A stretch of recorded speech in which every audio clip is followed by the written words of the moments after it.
આયા ઠાકી ગામના વેરણ વગડાની માલપા કદાચ મારો પટવા વાળો મામો બેઠો હોય મૂર્તિની માલ પછી મરક મરક મરક દાંત કાઢી અને મારા સેવકોને કહે કે મારા સેવકો સાંભળો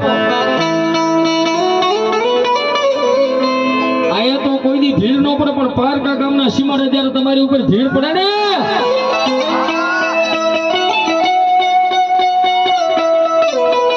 સાંભળો મારા ઢાકી ગામની વસ્તી સાંભળો મારા સેવકો આયા તો મામો કે હું બેઠો ત્યાં સુધી તમારી ઉપર દુઃખની વાદળી આવે ન દો સાહેબ દુઃખની વાદળીની ક્યાં વાત કરો આજ મુસળધાર વરસાદની આગાહી છે ને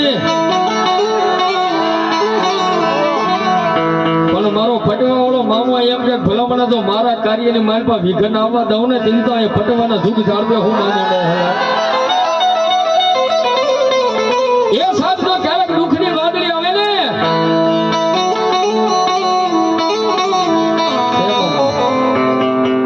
અને તેથી સાહેબ જાદુ નહીં પણ એ ખાલી ઓશેળું આંખમાંથી આહુડું પાડીને એટલું કહે કે હે બાપ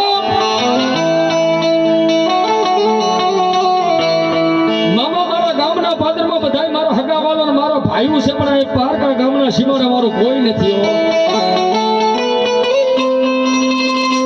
અને પછી ભલો મને તો આંખમાંથી એકદું આહુડું પોગે આહુડું હેઠે તો ન પડે પણ પાપણેથી ગાલે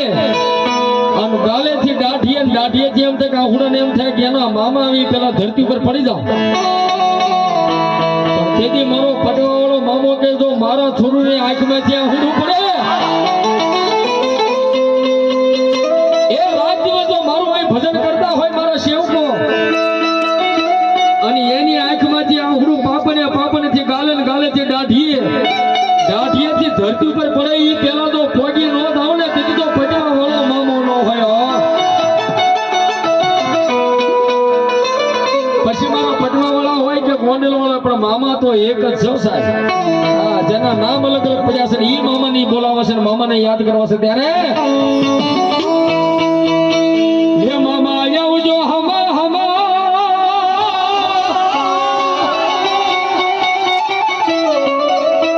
એ પછી વેલી કરજો વાર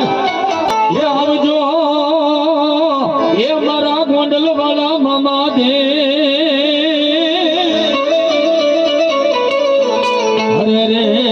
બોલાવે બોલાવે તમારા બાળકો